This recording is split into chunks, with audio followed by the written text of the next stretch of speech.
ladies and germs. Because they're germs. They make you sick. Didn't you know? Alright. We'll go back to Adelaide and sleep.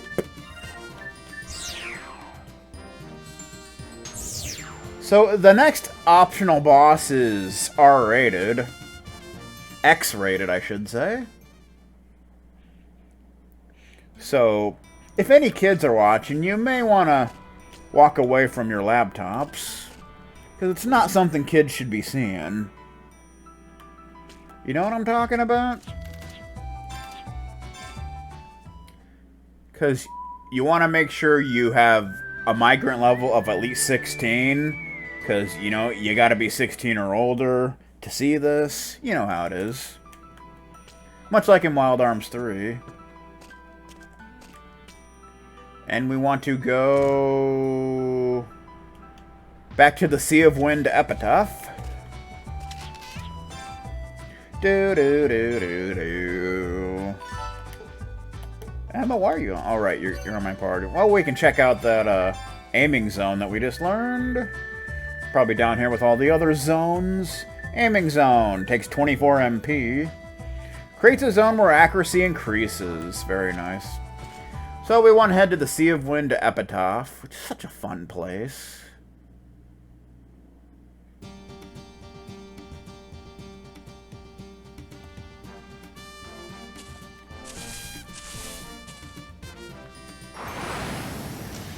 Alright. Which should be right by Court Seam. Actually, you may not need a migrant level of 16 in this one. I think your party just needs to be 3 male characters. Because, you know, that's how it goes. So you need to have recruited the secret character. Or else it's not gonna work, man. It's just not gonna work.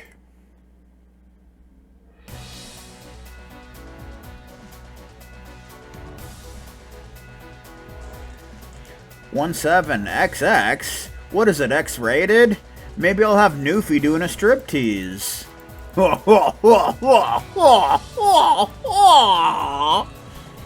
know what I'm talking about? Okay. So you want to come this way.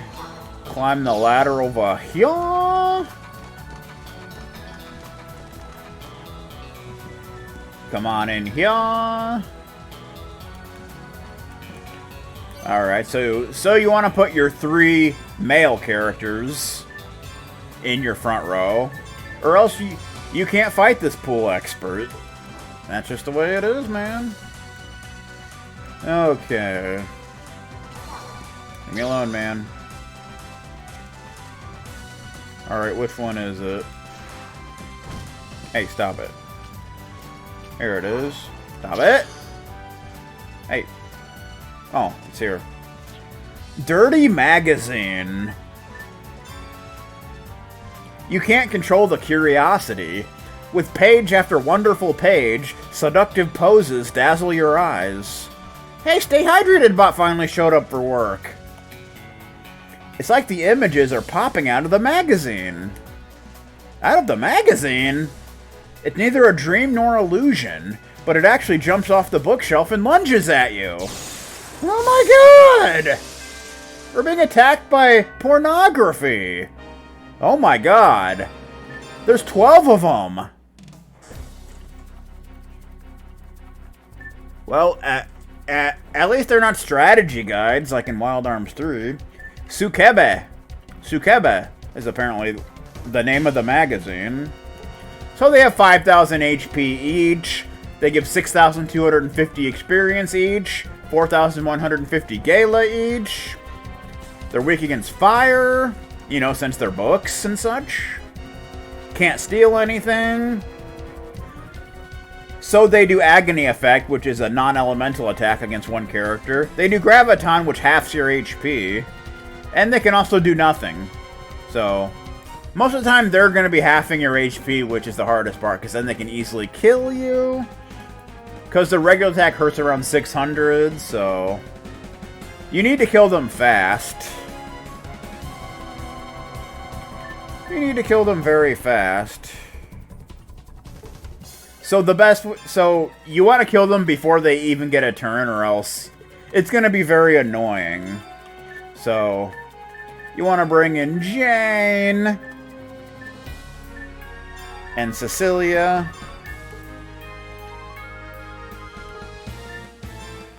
Want to do Follow Me, Summon Fiery Rage, and then Arc Nova. And that should end the fight, hopefully. Otherwise, you're going to be sitting here for a long time getting your HP halved, and it won't be a fun time in the Mushroom Kingdom, because there's 12 of them and their turns take forever. It's not a fun time, man. I'll tell you what.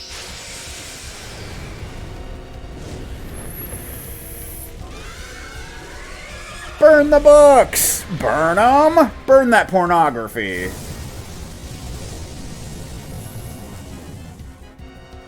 That didn't kill them. But this should, hopefully.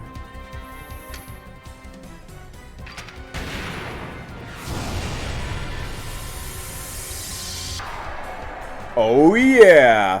Fight's actually a lot easier in this game than it was in Wild Arms 3. Oh, we get the last storybook. I guess there is one. Oh, I guess this is a side story. 75,000 experience, 49,800 Gala. I think almost everybody leveled up there. Cecilia broke 2,500 HP. Rudy broke 3,600 HP. Stand-Up Adventures broke 4,000 HP. It was pretty good stuff all around. A dirty mind only invites trouble. It is a sad fact, but in reality, it's tough to stop. You hear that, Bonga? Freaking guy. Okay. So we got the final storybook.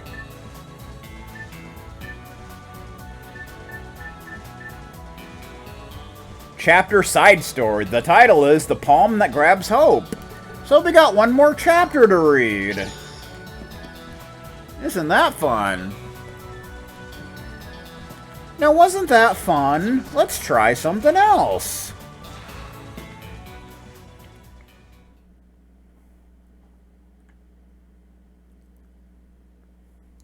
The next optional boss is in Perpetual Engine, but before we do that, we're gonna go read the last book. We're gonna go get our literature on. And hopefully Jack won't get thrown out of the library again. We can hope. But it's pretty unlikely.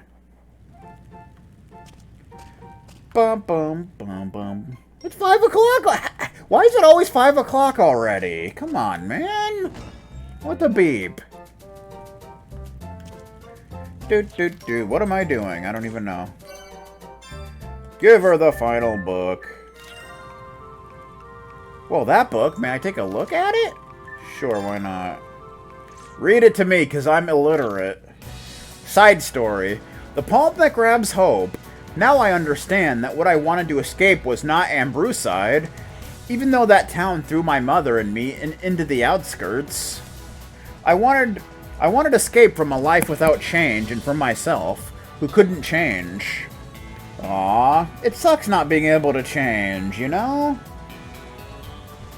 It's 5 o'clock somewhere. Aw, yeah. Ayashi and I looked at each other while we stood in front of the ruins. It was easier to get there than I expected.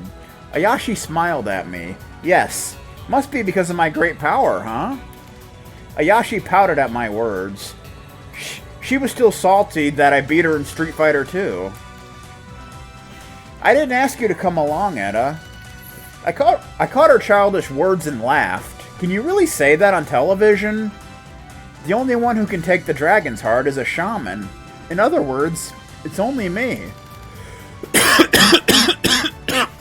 Excuse me, throat dry.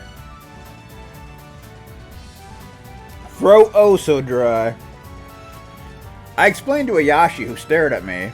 I heard if a human grabs the heart, it releases a tremendous heat that covers the entire room where the heart is placed. Are you sure? That's why, Etta, did you not take the dragon's heart by yourself? It took me a moment to respond. When two powers become one, the future of Pillar will be opened. You know that we have such legend. Ayashi nodded, keeping a defiant light. The door to the room of the dragon statue must be opened by one who controls the god, meaning people of Pillar, or shaman. Ayashi's jaw dropped. Then she rolled about with laughter. She was thinking about when Vegastar quit Luigi's Adventure. So that's it. That's why you came on this journey. I didn't want to tell you because I knew that you'd laugh like that. I dropped my shoulders. That's too bad. Gotta stay along, you know. Another news report. Do-do-do-do-do-do, wah-wah-wah. In the middle of the bronze double doors, there was a small rectangular hollow. Put your hand on it. Ayashi nodded and left her staff in my care. She pursed her lips and put her small palm on the hollow. Eh? She's apparently Canadian. Just like Bonga. A dazzling light emitted from the hollow. Then a door started to open. The dragon's power was filling the inside of the room, rushing to the exit. We will be blown away! I believed it, so I braced myself and clenched my teeth. I covered my eyes and watched ahead. I saw a shadow in the distance. Praying, I dealt with the stream of power. Suddenly, the shock stopped. Are you okay? Ayashi smiled at me, cheeks flushed. Yes, though I didn't know what to do if I was not accepted by the dragon. My face shone with disbelief. I've heard from my father that if you have a selfish wish, the judgment of dragon will fall. Tell me things like that in advance. If I see you die, I'll have nightmares. Though if our positions were reversed, I'd probably do the same thing. But it's different for her. She shrugged her shoulders. But if I can't revive the people of Pillar, I'll be half dead like my father and others. Ayashi smiled at me before continuing. Let's go, Etta, but I could not move from there. The tremendous dragon's power. I felt uneasy. The blood that runs in this body was mixed with the blood of Ambroside, and was not pure shaman's blood. Does the dragon accept me? Otherwise, I might be burned by the blaze. What's wrong? You look scared. Ayashi looked up at me. Nothing. All we must do now is take the heart. I smiled and turned to Ayashi. Let's go, Ayashi. Let's go watch that playthrough of Luigi's Adventure again. The door opened. Facing the room, the door had many scratches. I remembered the legend about this room and stepped forward, shaking. It seemed there was an air hole in the back that connected to the outside. The room was filled with a cold, gentle breeze and pale snow-filtered light. It seemed there was an air hole in the back that connected to the outside. The room was filled with a cold, gentle breeze and pale snow-filtered light. The inside of the room probably had a radius of about 20 meters. It was rather large. From the high ceiling hung countless icicles. The cold air clung to our legs. The holes here and there were probably because of the fallen icicles. The statue of the dragon, that one. Ayashi's voice echoed. If you speak too loudly, icicles might drop from the ceiling. She pulled her staff close and nodded. There'll probably definitely be a discussion about that. I took the lead and moved into the room. Cold, musty wind blew in my face. Then I heard Ayashi gasp. I turned to her and crouched by her. She brought her mouth close to my ear. I feel the presence of the god of death. Her words puzzled me. I wanted to deny them at once, but resisted. I closed my eyes and felt for the god. Certainly. I could read the dark aura in the air. I had the power of the white tiger inside me and looked through the cave. It was a beautiful spring with white sand and a statue of the dragon in the center island. Lying beside it was a corpse. I ran to the dead body like a fox. A glass bead necklace, native to the people of Pillar, was left beside the body. It must have been some thief here to take the dragon's heart. I grinned. Name a famous thief. Cops? I thought. Etta. Ayashi pulled the hem of my jacket. I turned around. The dragon's heart isn't here. What? I whipped around towards the spring. The heart offered by the left hand of the dragon was gone. It must be this person's doing. I looked down at the dead body. It looked kind of like Bonga. Then this person has it? No, this can't be, I said and sat on my heels. The cold, dry air stole the smell of dead flesh. I don't hear the strong beat that the dragon's heart releases. Ayashi's face was worried. Then where did the heart go? I raised both of my hands. Oh no. She shook her fist and rubbed her eyes. Don't give up like Vegastar. It doesn't mean that we've lost the chance to get the heart. I walked to where the light came in. I wondered, was there an accomplice? Did the dead man throw the jewel through the hole in the ceiling? But the hole was smaller than the dragon's heart, is what I was told. It's only natural. If it could be taken from here, then someone must have taken it long ago. I sighed. Etta, what are you thinking? If the wrong person takes the heart, the door closes, and the room becomes a hell of blazing heat until that person dies, which means the heart is not lost yet. Ayashi's face became bright. If that's so, let's search for the aura of the heart like you did before. I sighed. I sat down on my heels because, unless I come close to it, I don't feel the heartbeats. In other words, if we depend on my senses, we won't make it by Passover and we'll miss out on watching the playthrough of Demo World. I see. But her disappointed tone soon brightened. Then, this person could grab the heart in his hand at least once? I think so. Probably. I didn't see where she was going with this, but I answered her honestly. Then didn't he drop it somewhere between the statue and this spot? If so, that would mean that the heart was covered by soil or frost as time went by. That's possible. I nodded. The distance from the statue to the place where he lay wasn't too far. I knelt on the frozen soil, very cold, closed my eyes and sought the heartbeat. The sunshine began to weaken. I estimated I'd been looking for about 2 hours by keeping this posture. Unless we found it soon, night would come. We had to leave the ruins before then. Etta, any luck? Ayashi's voice showed her impatience. No, I don't feel it at all. Ayashi put her cheek on her staff and seemed to be contemplating something. Etta, there were scratches on the entrance. What did she start to say? I nodded while I kept my position. That means the person who entered this room tried to take the heart, and panicked because he was trapped here, right? I understood what she was trying to say. This person walked around much more than we thought before he died. Ayashi slowly nodded. Yes, our idea might have been wrong. I groaned in helplessness, much like West Ham Sandwich in the Castlevania-like level. On top of it all, my stomach hurts. I'm sorry. Ayashi apologized and touched my middle. By her spell, strength came back to me. I felt relieved and I turned to her. We might need to take a different angle. Ayashi turned to look at me. Such as? Let's imagine we were in his shoes. You should be good at that, Etta. Ayashi made a joke about the fact that I have God in my body. Though he took the treasure, he was engulfed by the blaze of the trap. I continued. Ayashi took over after that. He tried to open the locked door. Yes, but the door does not open, whatever he does. While he does so, the blaze covers him. Burn his clothes and flesh. He thinks of disposing of the crystal that caused the situation. Do something with his body covered with fire. We nodded to each other. He headed to the spring, Ayashi said. Before that, he threw the crystal. Much like Vegastar threw a controller. Ayashi and I came to the same conclusion at the same time. He left him and looked up at the ceiling, seeking shorter icicles. I found it! As Ayashi lowered her voice, she couldn't disguise her pleasure. It was about 5 meters closer to the door from where he was. Probably the icicles fell due to the blaze and bored holes in the sand. The dragon's heart must be in this hole.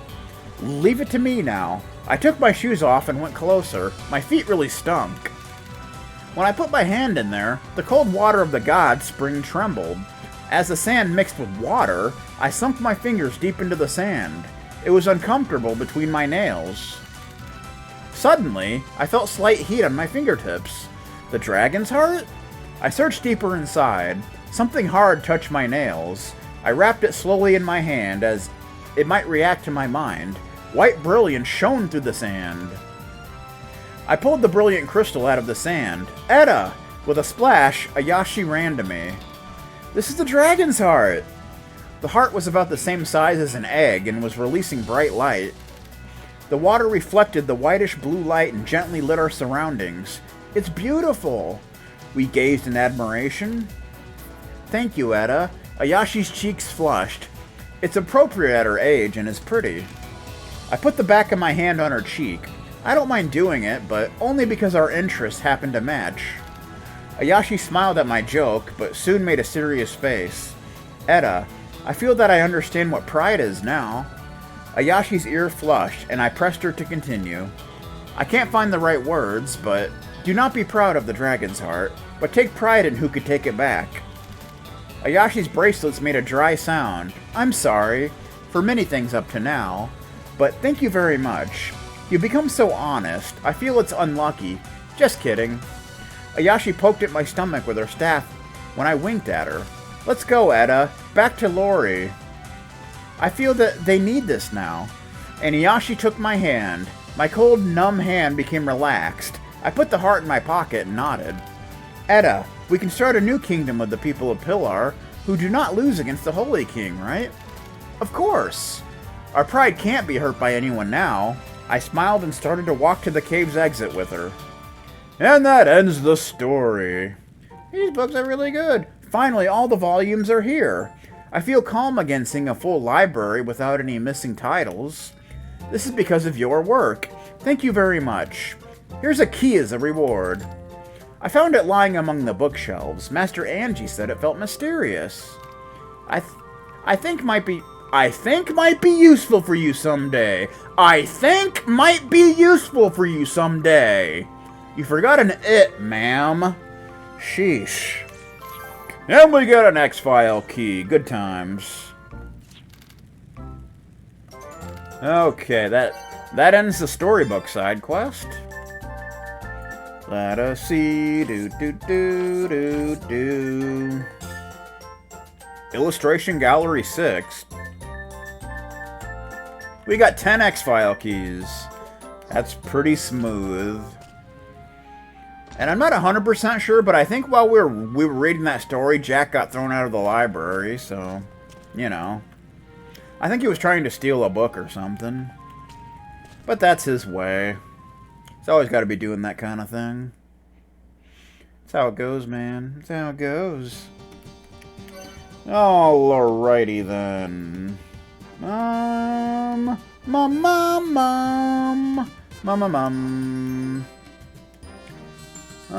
We're going to... Yeah, okay. We'll go ahead and warp to Basker Village, because that's close to the next place we need to go. Basker Village!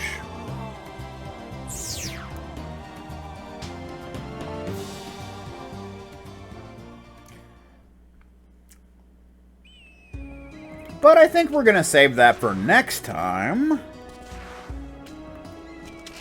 Because I think we're going to call this a stream here. So, thanks everyone for stopping by, sipping on that hot chocolate, and making jokes about Luigi's adventure. And I shall see y'all next time. Good stuff.